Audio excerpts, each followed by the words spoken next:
Okay. Well, it's still a little bit light on the numbers of people here yet, but I think we should get started so that then there's time at the end if you guys got questions on the slides, including the slides due today. And I will try and finish today going through all the liver and pancreas drawings that could be on the test, so you have feedback from those today. All right, so let's talk about lab exercise 39. So in this lab exercise, there is a kind of flow chart. And in the past, if you've seen what was loaded into, may still even be in Canvas, I used to have people turn this figure into a table, but that seemed like a lot of work at this short amount of time. So it is something you might consider, and if it makes more sense to you. But because people see, I did it because people seem to struggle with this figure 39.1. Before we go there, let me see if I can share the screen and use the whiteboard to just make a few definitions again. So with enzymes, this hopefully is review from things you've had in general biology or in chemistry, because I'm going to use the terms. I want to make sure everybody knows what these terms are. A substrate is the molecule that the enzyme is working on. And the enzyme has an active site that fits just that substrate. So later when we talk about the proteases, the enzymes that break down proteins, then each of the amino acid pairs may need a different enzyme, because enzymes look for a certain relationship of the molecules to break that peptide bond. And since they are slightly different shaped molecules, they're not necessarily going to fit the active site of that enzyme. So one of the things you'll see is there's quite a list of proteases. There's certainly more proteases than you'll see on the list. So I'm limiting it to what is in the lab manual, the one that are mentioned in the lab manual. Same with carbohydrates. When you get down from a disaccharide to a monosaccharide, there's lots and lots of different enzymes you need to do these things. So I'm going to limit myself to the list. So the enzyme acts on the substrate to form the product, or in most cases, products. So whenever we're doing catabolic pathways or breaking things down, generally you're making more than one product. And do you need to know all the products? No, not necessarily. But if a product is one that we're using in these tests that you watch the videos on, then I would know those products. So hopefully all of this makes sense to you. Another term, which I'm sure you do know, is denaturation. In order to fit into the active site, the enzyme has to have a specific shape to form that active site. And if you break hydrogen bonds and you unroll the three-dimensional shape of the protein, that's called denaturation. And that may affect the active site's shape, and the enzyme activity may decrease if you've denatured it. So the denaturation that's going to happen is, for example, you can denature with heat. So what they do in the experiment is they boil the enzyme. So hopefully you understand that that's what's going on when they're boiling the enzyme. They are causing denaturation. So the active site is either totally inactivated, or if it hasn't fully denatured, it might have very weak activity. The enzymes also have something as far as temperature called an optimal temperature. And this is the temperature at which the fastest rate of enzyme activity occurs. So the cool thing about enzymes is that they are reusable. So this, as things jump into the active site, the substrate jumps in, becomes the product. There is a maximal rate at which that can happen, and the optimal temperature, which I misspelled here, at which that happens is, for our case, is generally going to be 37 degrees, or, if you like to use, that's Celsius. If you like to use Fahrenheit, around 98 degrees Fahrenheit. So your core body temperature is when most of these enzymes act. They also have an optimal pH that they act at. Now, if there's some of the enzymes that are acting in your stomach, they can act at an acidic pH. But most of them are going to be act fastest at pH 7 or very close to neutral, except pepsin. And I don't know with the gastric lipase. I imagine rennet also probably acts at a low pH. Maybe the gastric lipase does too.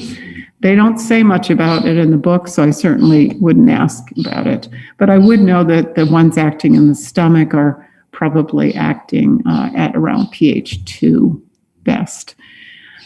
So all of that comes up during these tests and or during the discussion that we'll have in lecture on breaking these things down and absorbing them. So one other thing I want to remind you is brush border is the microvilli on the absorptive cells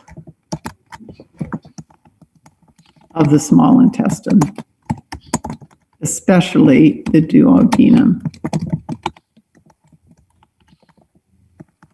So almost all of brush border enzymes are found in the duodenum. Absorption happens further along the passageway of the small intestine, but most of the enzymes that we're going to be talking about are in the duodenum. So in this table that you're going to look at, or this flow chart in a minute, the site of action, they often just say small intestine, but you should realize that's mostly the duodenum. Okay, so let's take a look. I'm going to stop sharing that and take a look at this figure. So I got it out of Mastering, and it's broken up into carbohydrates, proteins, fats, and nucleic acids. So in our discussion and lecture, we skip right over nucleic acids, but I do want you to know them from this chart. We're not doing anything in the lab today on it. So what they've done is they've put the substrates up here at the top, and then potential products down here at the bottom of this black descending arrow. And whatever enzymes act are arrows that are pointed inward, saying that this enzyme in the salivary amylases can break starches and disaccharides down into these products. Now, rarely, again, does it stay in your mouth long enough to get very far. So you have pancreatic amylases that are secreted into the duodenum. These are going to be made by those acinar cells and secreted into the duct, and then eventually into the duodenum, that's where the majority of them are going to break down into ligosaccharides and disaccharides. But you can't absorb these. So in order for these these carbohydrates to be absorbed, you've got to break them down into monomers down here. So brush border enzymes on the microvilli, and there's a list of 1, 2, 3, 4, 5 that you should learn, break these guys down. So the only one of these that I would be a little bit more focused on is maltose here, because it does show up in our carbohydrate digestion lab. So today they're going to be using pancreatic amylase. You did it in the video, and it's going to break down starch, which we're going to detect using iodine, and it's going to be broken down into maltose. Now, to detect the maltose as a product, there's a reagent called Benedict's reagent that reacts with maltose and forms a color change, just like the iodine reacts with the starch. So the unfortunate part of the tables where you gather the data in the book, I thought, was that it just says write a plus or a minus, right? Is it a positive test or is it a negative test? I want you to understand what positive means and why what its implications are if it's a control, what its implications are if it's if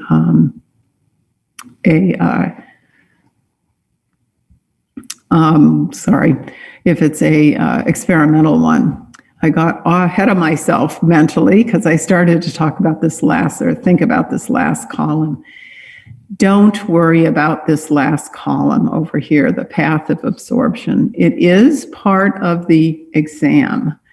So this is essay 6 on your essays, how you absorb them, not just how you digest them, but how you absorb them. So it's nice that it's here for you, but we'll be talking about it in a lecture, and I won't put it on the lab exam since that lecture is going to happen after the lab exam is over with. So again, site of action and source of the enzymes, though, I would know for the lab tests, who are brush border enzymes and who are, say, pancreatic or salivary enzymes. Are there any questions on that? Let me make sure I get chat up. Let me put you guys down here. Or just speak up, because sometimes it's hard for me if I don't have chat open. Okay, guys. All right. So that's the carbohydrate one. And we did talk about some of the reagents. I would know the names of these reagents. We will go through and make sure you understand what the controls are doing in a few minutes. So let's take a look at, well, maybe we'll do that first. Let me stop sharing this and open up the enzyme result table. And let's just talk about the carbohydrate one first. So if you guys could just speak up, I opened it as we go forward, or again, I'll open chat this time. Share screen, where is it? There it is. Let's just walk through this table so you have it for, okay, so this is the table you're filling out on the carbohydrates, and you have 3 controls here. So typically you think of controls as holding one variable. You're looking at a variable in your experiment, and you're trying to see how that variable would react with this protocol that we're doing. So in this case, what we're going to do is use these controls to see both to see if an enzyme is important in causing these color changes to occur in general, but also what are the color changes that we're looking for when we go to look at the experimental. So this first control is just the enzyme in water, so there's no substrate available. Since Lugol's tests for the presence of starch, the substrate, then what we're going to see, hopefully what you saw, is you have that orange color of the original of the Lugol's has not been changed, still there. And that's why that would be because no substrate was offered, no substrate / starch was present there. So since there was no substrate there, maybe I'll do that so we don't make all of them fatter until I run out of room there. You're not going to see anything. Well, if there's no substrate, even though you have the enzyme, there shouldn't be any maltose there either. So no Well, the original color is light blue, so it should stay light blue. Because why? Because no product could be made without a substrate.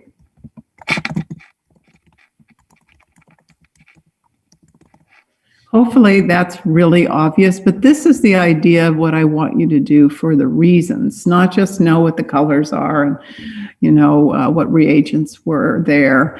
But since Lugol is meant to detect starch, if you don't have any starch, then you should see the original Lugol color, which is kind of orange. And if there's an enzyme there, but you haven't provided it with starch, then there shouldn't be any product made, which is maltose. Benedict's detects the maltose, and therefore it should remain its original color, despite being incubated at 37 degrees and boiled like the Benedict's had to be done. And therefore, that's the reason why that's negative for that one. Okay, so now let's see what it looks like if you have starch present. With Lugol, this should be a dark blue-black color, really opaque. And why? Because Lugol reacts with starch.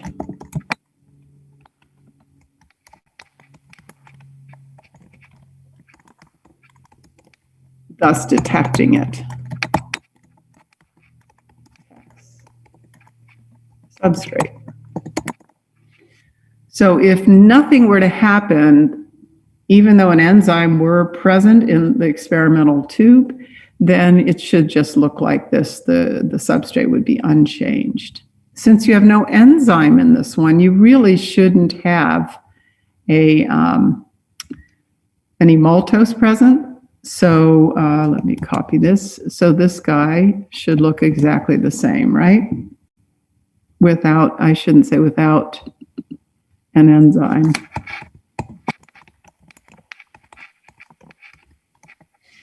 So in theory, that's what should happen. So we're going through, at least in theory, what should have happened in all of these experiments. Okay, in the last control, you have maltose and water. So there's no starch present, so you should see the original orange color. So maybe I'll just copy and paste those again, if it will let me.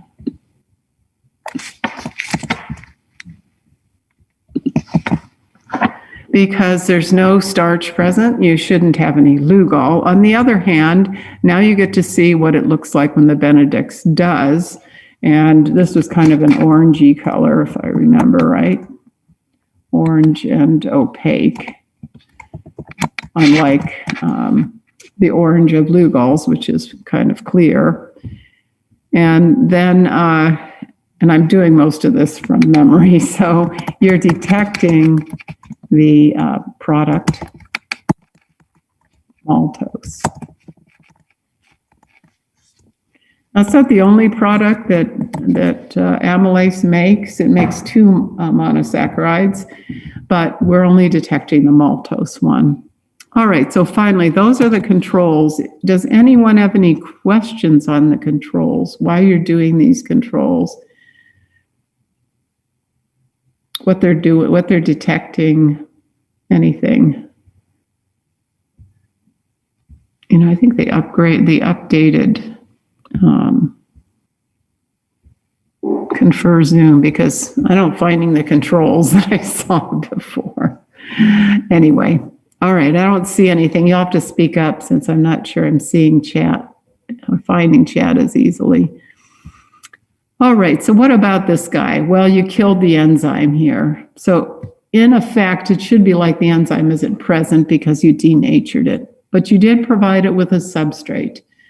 So the substrate is there, but in theory, we'll see, but in theory, this is what should happen, right? It should be the same as if you had, wait a minute, sorry, it should be the same as this one, as if you have the substrate but no enzyme present, because even though the enzyme was there, you've denatured it. So in theory, this one should look like this one. And hopefully that's what happened when you watch the video. Now, the last two are looking at what should be happening in your body. And the amylase should react with the starch if you're at 37 degrees and at least partially digest it. Now, they give it an hour to digest, but in my memory of looking at its results, it wasn't quite the same as if no starch were present. So I'll just put much less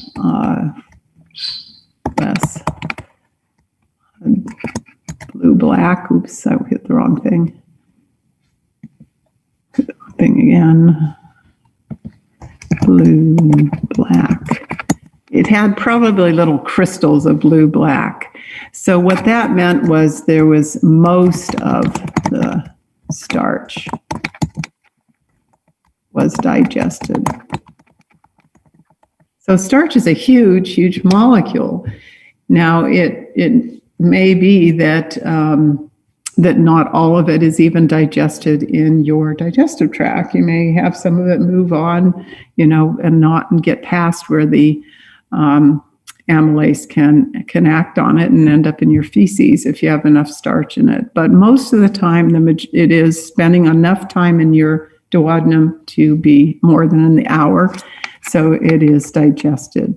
Well, if it's digested or reacted, then you should see product. So again, this should look like there is some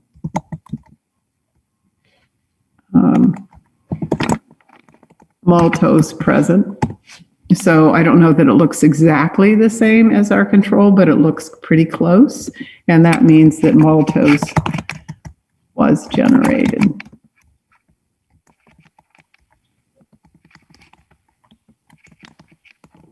And you did have breakdown. So this is what should happen in your gut. Now, hopefully this will never happen in your gut, but they used ice to bring the temperature down to close to 0 degrees. And this was meant to demonstrate the optimal temperature. Yeah, you can understand if you boil it, you denature it, it's gone. You've broken the enzyme. But here, what's happening is it takes time for the enzyme to act on the substrate and form the product. It also takes time for the substrate to find the active site and glom on, and therefore all of that slowed down in the cold. You could think of them moving much slower. So again, you're going to see I'll put more blue black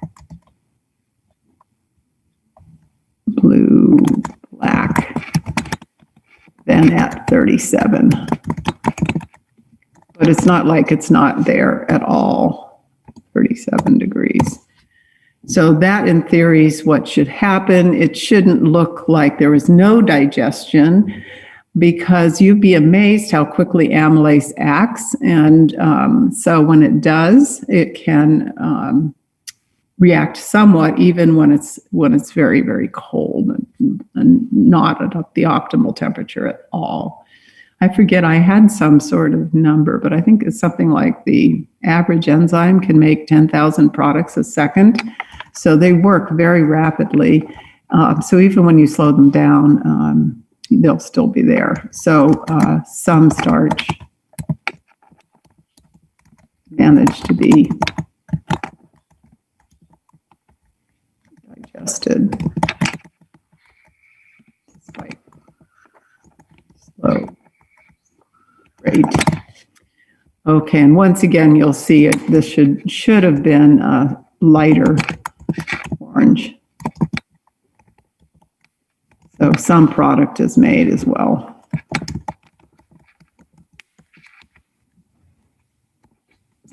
Maltose.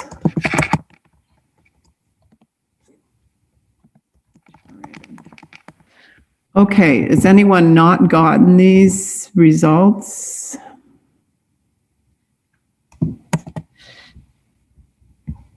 Or not understand them? Okay, I'm going to stop sharing that. All right, so now let's take a look at our next experiment, which I think is this one. And we're going to, whoops, I shouldn't hit share. I have to hit share after I open it up. Here we go, proteins. Now this is a little different from what they're showing here, but you can see this is a bit of a mouthful to learn because you now have 3 arrows, since proteins go through 3 stages of, can be digested in the stomach, as well as with pancreatic enzymes. And those enzymes have to be activated by brush border enzymes. So that's not on here, but let's see if I can make that annotation, or a couple annotations here. So one annotation is when the protein arrives in your stomach, it has to be denatured by the HCl. Now, why you want to do that is to unroll it so that the pepsin can act on it. Pepsin is going to look for specific amino acids, and only a few pairs are going to be cut. So what you're going to end up with still are really large polypeptides once it leaves the stomach and goes into the duodenum. In the duodenum, the pancreas is going to release these as inactive enzymes. Let's see if I can. And they have to be activated by the brush border. Oops, let me put it down here. Or trypsin. Trypsin actually, once you've activated trypsin, it can activate other proteases. So it's kind of multi-purposed, the trypsin. In fact, trypsin, once it's activated by the brush border, can activate the chymotrypsin as well as itself, trypsin. So you can get a couple of these guys once you've got trypsin. Sorry, the sun is reflecting off something here. I might have to move my computer. It's hard for me to see. Okay, and then once you've got those, they're going to take these large polypeptides and make them into smaller polypeptides, and in some cases, small peptides. So what's the difference? This might be a di or tri, have 2 or 3 amino acids. This would have many amino acids. Regardless, none of these are going to be absorbable except on a rare occasion, and that would be by endocytosis, by the absorptive cell. The ones that are broken, mostly, I shouldn't say the ones, but almost all of them have to be broken to amino acids before they can be absorbed by the brush border cells. Here it's showing, in some cases di and tripeptides, but those have to go in through endocytosis. They're too big to be moved through a carrier. So the brush border enzymes are already activated because their active site points outward into the chyme. It's not digesting itself. It can only digest what's in the chyme. Whereas these guys have to be released in an inactive form so that they can digest they don't digest the carrier that they have to be moved through in order to put them out into the duct by the Cynar cell. All right, so what we're doing let me stop sharing that. What we're doing in the lab is a little bit different. You go back to, oh great, I closed it. Now I'm gonna have to open it up again. Oh no, it's still here, sorry. In the experiment, I believe it's this one, is a little bit different in that we aren't going to look for a product by having it react with we're not going to look for a normal product, let's put it that way. We're not looking for a normal amino acid. What they've done is in a laboratory, they've bound a particular molecule onto a protein by a peptide bond. And that stuff is called BAPNA. It's an abbreviation. When BAPNA is bound by the peptide bond to the rest of the protein, it has no color in an aqueous solution. But if you use an enzyme to cut the BAPNA off of that protein, so now you have free BAPNA, then what you'll see is a color change in the solution. You don't need a reagent to detect it. It's a chromophore. It makes its own color. Now, the enzyme that'll split BAPNA from the rest of the protein is called trypsin. Trypsin looks for certain amino acids, so the protein's being chopped up in more places than just where the BAPNA is.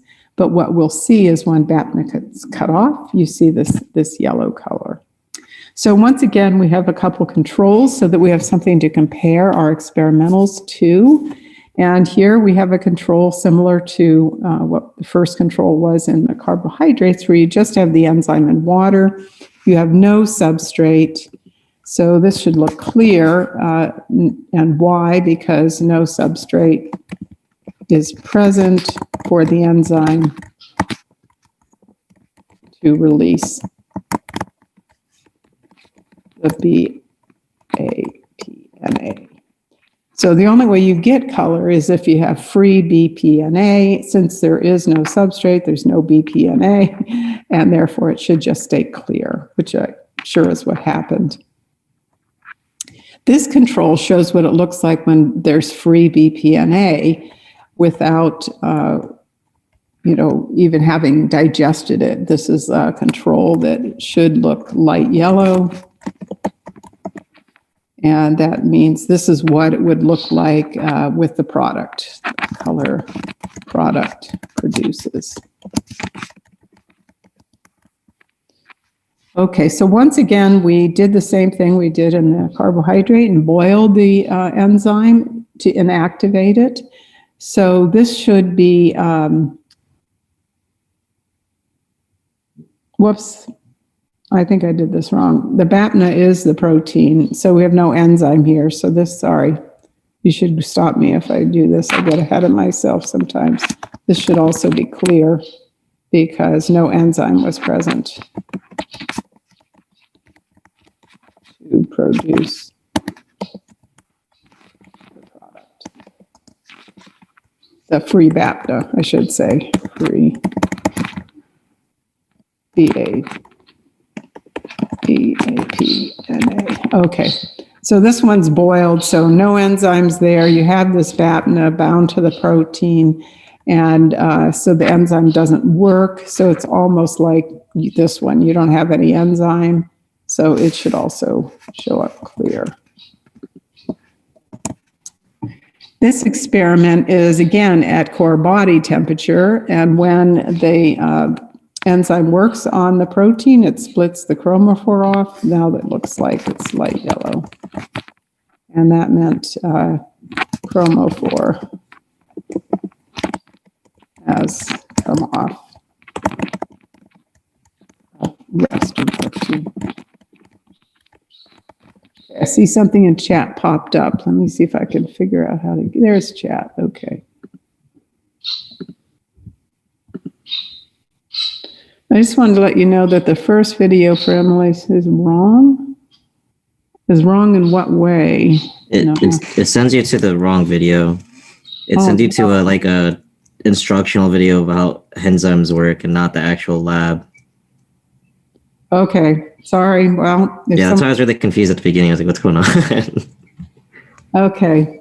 Well, sorry about that. I did watch the video and copied the link in YouTube, and unfortunately the link number was probably wrong. That's been somehow posted on YouTube. So I'll repost that link if I can. I'll compare it. I don't think it was a mistake I made, but because I'm just hitting copy link and then pasting it in. But perhaps when it was posted, there should have been two videos for. Was it the same guy? No, it's not even a guy talk. I found the correct video, but the video that shows is just literally like a quick YouTube 5-minute video of like how enzymes work. Well, all right. I can post a proper link in chat really quick if anyone wants. Why don't you put the proper link if someone wants to see what the things look like? Sometimes it sticks better. Thank you for doing that. Okay.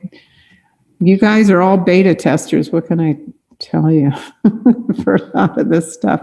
I thought, oh, this is so wonderful. We have the whole lab done for us by this guy. And since we can't do it in person, let's watch him do it. And that is the most complicated of the three of them. So the first one, carbohydrate one. So yeah. Okay, let me see. There's a new chat. Hopefully that's not something. I'm just posting all the links because I don't know if people have actually downloaded the PowerPoint to actually click the link. So I'm just going to post them all here just for convenience of everyone. Great. All right. Thanks. Okay. So what about this last one? Same story. You're going to slow down the enzyme. So in my experience, I don't remember looking directly at his video for this particular result, but I remember this being clear and not being light yellow. Is that what you guys saw? Is there anybody? I got a light yellow for that one. An even lighter yellow? Yeah, and then the fourth one it was pretty distinct yellow. Not like fully, but... Yeah. I mean, for number 14? Yeah. Yeah, so we'll just say the same idea is true. Slowed enzyme. That's less.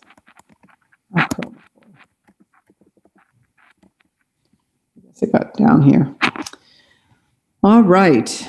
Now this is the most complicated in some ways because there's the most columns, but it's testing things, hopefully, as you understand, as we go, except we're adding something called bile. Now, bile does emulsification. So what that means is, and these are some terms that I thought we were going to get to today, but I guess they're on Thursday. Emulsification means you have a molecule that has a hydrophilic part and a hydrophobic part. And that's what bile is. The hydrophilic part will interact with the watery solution that the lipase is in, and the hydrophobic part will interact with the lipids. Lipids, like any fat, would separate from the water that the lipase is in. So without the bile, it would take a long time to get to the center of these big fat globules that would be in your duodenum. It sounds disgusting. But by emulsifying, you break those big fat islands up into smaller islands, and the lipase acts on them, making them even smaller, and eventually you just have the smallest monoglycerides and fatty acids being surrounded by bile or something called lecithin that are emulsifying it and able to shuttle these things up to the membrane for absorption. So let me stop sharing this for a second and share the fat version of the flow chart. So as they did in the text, they pointed out that you do have lipase in your saliva, you have it in your stomach, it's secreted in both places, but because you have no emulsification and probably also time-wise, you don't have it in your mouth very long, you don't have much digestion of lipids until you get to the duodenum. And here the liver provides bile for emulsification. And I can't write on this, it's a JPEG. And the bile salts are these amphipathic molecules with the hydrophobic and hydrophilic ends to them. And they act like a detergent. Detergents act the same way, they emulsify. And then the pancreas secretes lipases that will then gradually digest these into monoglycerides and fatty acids. So the key thing here is we're going to be using pancreatic lipase. I think he calls it pancreatin, which just means ground up pancreas. And the lipases in it are going to look for lipids that are in some cases emulsified and in some cases not emulsified. Those lipids are the fat that are in cream, so milk fats. The cream has been mixed up with a pH detecting color reagent called litmus. And litmus is a dark purple when it's at neutral pH, but becomes pinker as it goes to an acidic pH. Now, where it gets the pH is these fatty acids as they're generating. So these acids will lower the pH in the litmus milk and make it look lighter purple or even pink if it goes acidic enough. So that's the idea in the lab. Hopefully you did see that one. And let me push this one off to the side and stop sharing this one. And we'll go through that lab. So, oops, wrong one. It's going to take me a minute to get back. Oh, it's still here. I think that's the problem. Screen share. It's this one. So this is the again, same sort of setup where we have a first control, which just has the enzyme and the water. And in that case, it should be just clear because the lipase is in buffered solution and just not, no substrate. So no substrate. Thus, no product, no acidic product.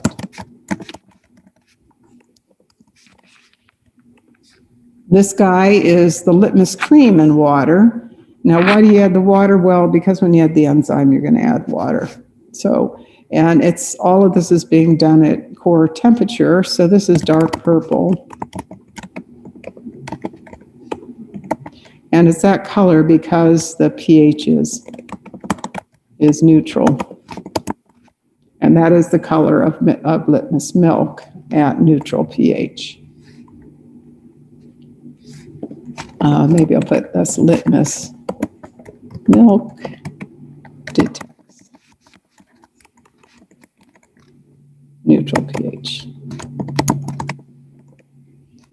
All right, so here our first experimental, we have the lipase and we have the litmus cream or litmus milk mixed together. So in theory, they ought to be able to digest it, but we boiled the lipase. So in theory, this ought to look just like the litmus cream and be dark purple, since that's the color if you don't produce any product. So instead of writing that, I'll just say denatured enzyme made no product.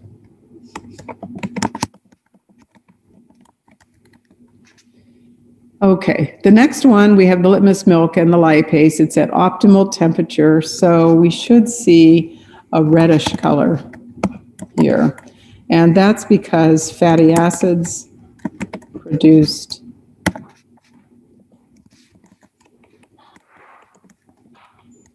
made pH more acidic.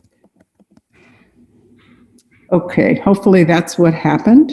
Again, we did this at ice cold, so this should be purple.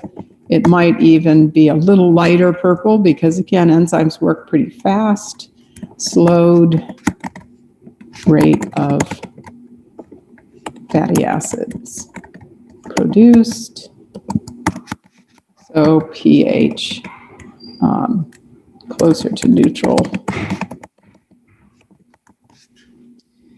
Now, those are similar to the experiments we did with the protein and the carbohydrates. The last one, we're going to emulsify it. So in order to, maybe I'll even call this one reddish purple. In theory, what should happen is you'll get a greater amount of digestion and it should be redder than 4L. And that would mean there's more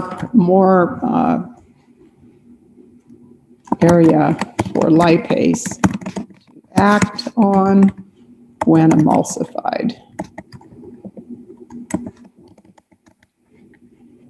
And again, they repeated this with the cold, so it should probably be something less red than 4B is in theory what would happen since you slowed the reaction.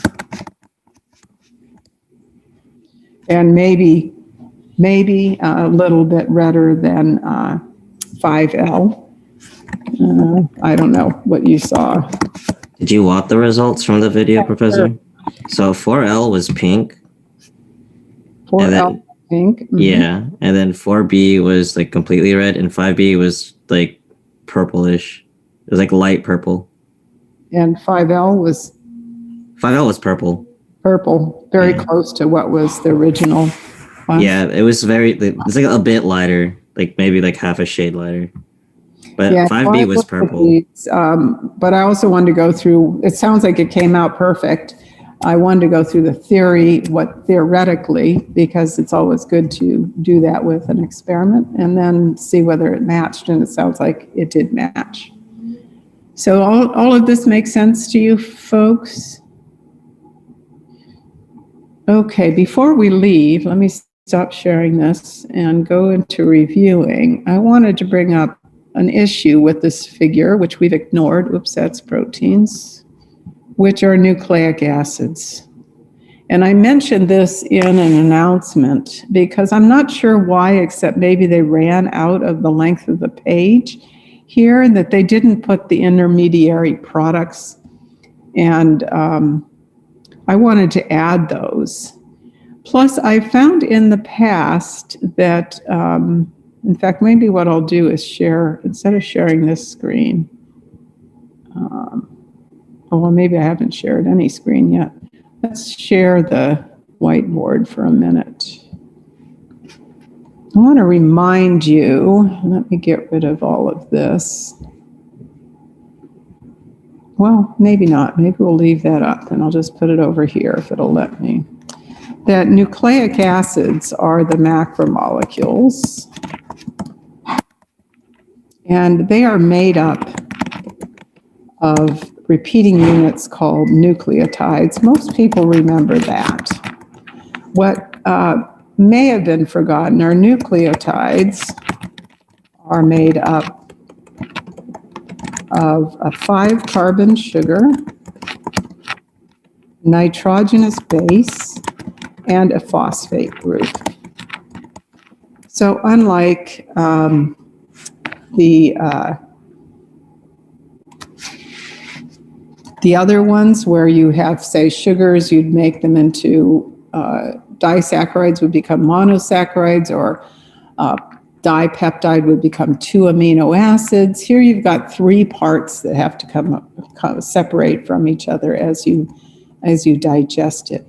Now, the enzyme that makes nucleotides is going to be called a nuclease, and these are from the pancreas. So just like with proteins and carbohydrates, the macromolecule goes into its monomer form by pancreatic enzymes. Well, not monomer, but it's broken down. The first step is by the pancreatic enzymes. But to actually break it down to small enough things to be absorbed, you have to break these nucleotides down. It takes 2 enzymes to do that.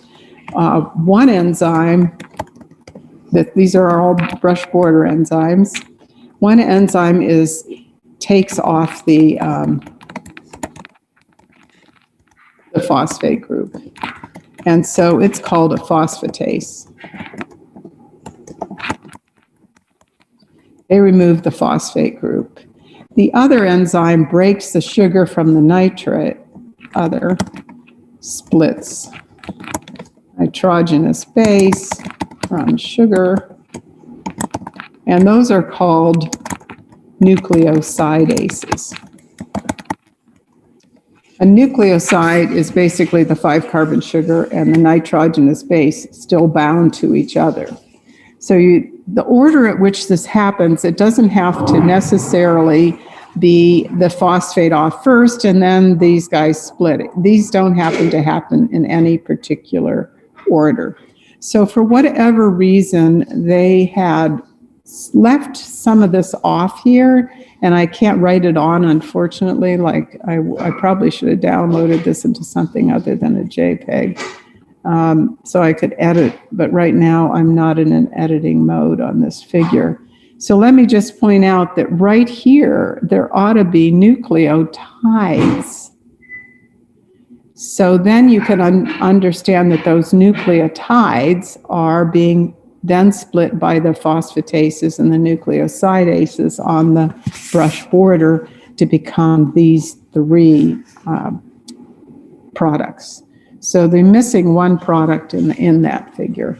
Now, why don't we talk about much more about these guys? Well, you don't have a lot of nucleic acids in your diet. I mean, certainly every cell has some, and there's quite a bit, but in the cell, but you know, overall, mostly what we are eating are often storage forms of cells, or, you know, muscle, which has a huge amount of volume, which are not nuclei. So we don't really talk about what happens to these much more once they get inside your body, but know it here, at least in theory. Okay, so let me stop sharing that and see whether people have questions on either the slides or the models. We can move into review for the last, what do we have, 40 minutes left? If you need to. If you don't, then we can just, I'll just let you work on drawing the liver and pancreas slides. We did walk through those, I believe, didn't we, last week? Just answer me by a thumbs up if you want. Did we walk through them? Yep, we did. Okay, thank you so much, Kaylin. So are there questions, or are there slides you want to go back over? Just put that in chat or somewhere.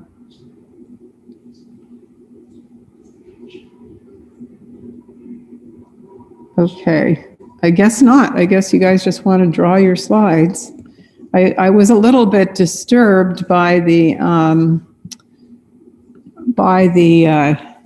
number of comments I had to make on the slides. So please use the histology manual that's already up there, I believe.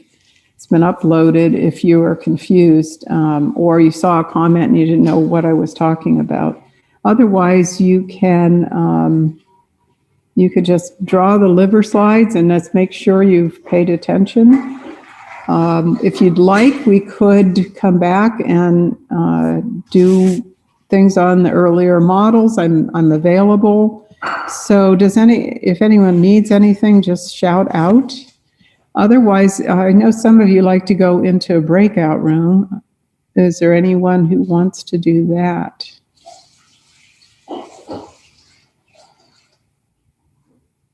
Okay. All right. So I've gotten one breakout room request.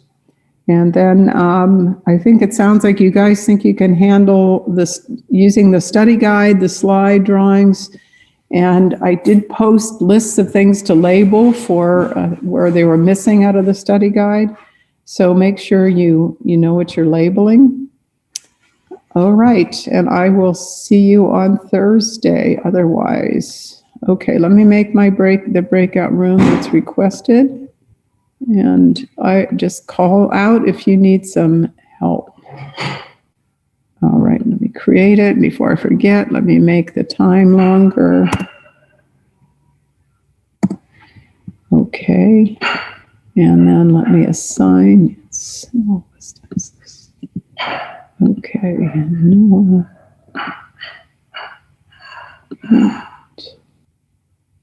Kaylin. All right, here you guys go into the breakout room.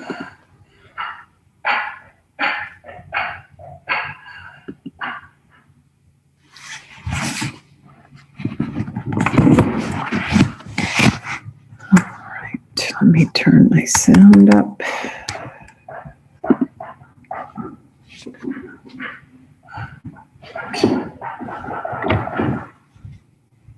Wow, it's looking like the dentist appointment is on for tomorrow.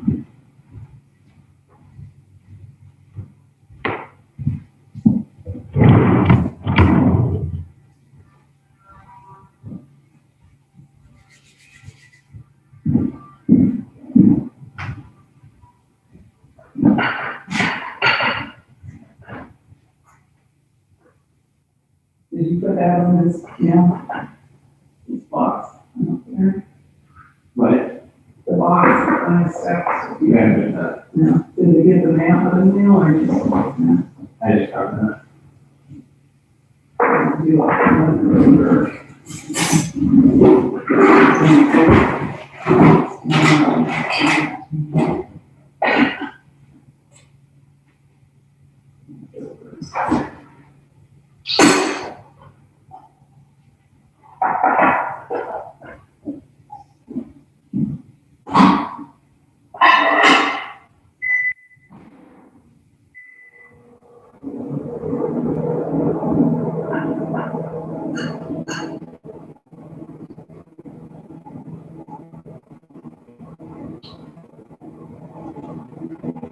So you're still resting today? Mm-hmm.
Somebody?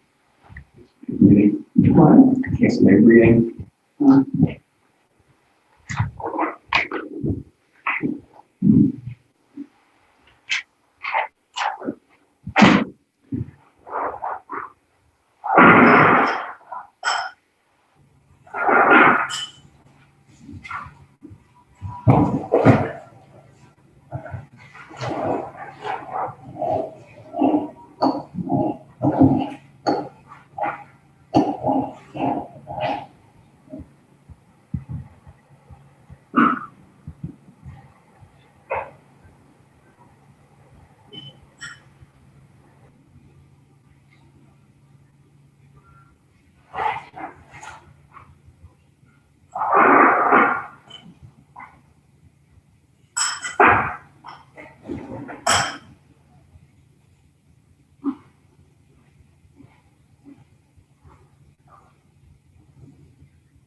They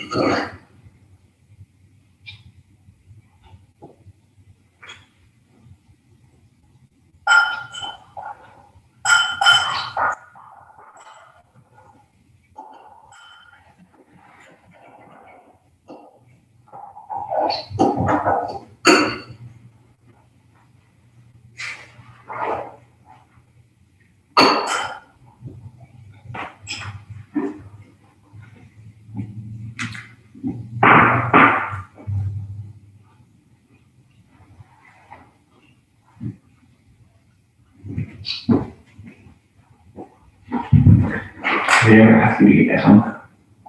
Sometimes, yeah, I can just order it and be fine. No, it stands up or something? Yeah, it's just wandering around over there.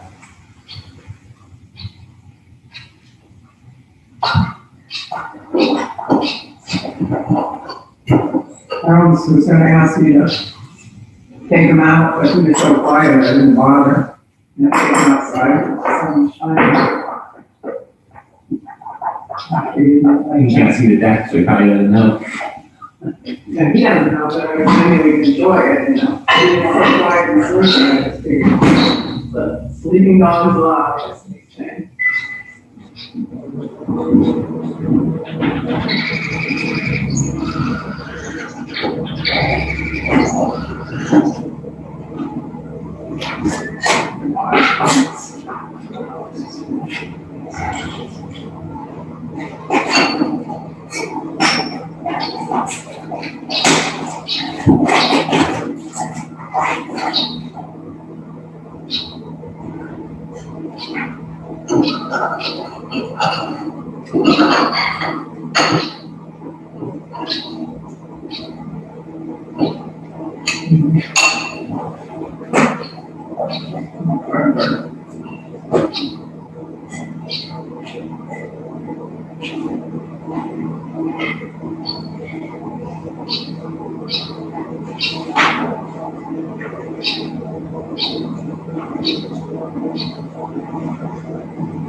You're eating cheese straight? Yeah, I was actually kind of tasting it. I know it says it's yellow. I don't know, it's not very good. Did any of the string cheese look good? It's not string, it's Parmesan. Or whenever the, like, like cut up, shredded? Sometimes I've done, but not as, this is just like hardwood.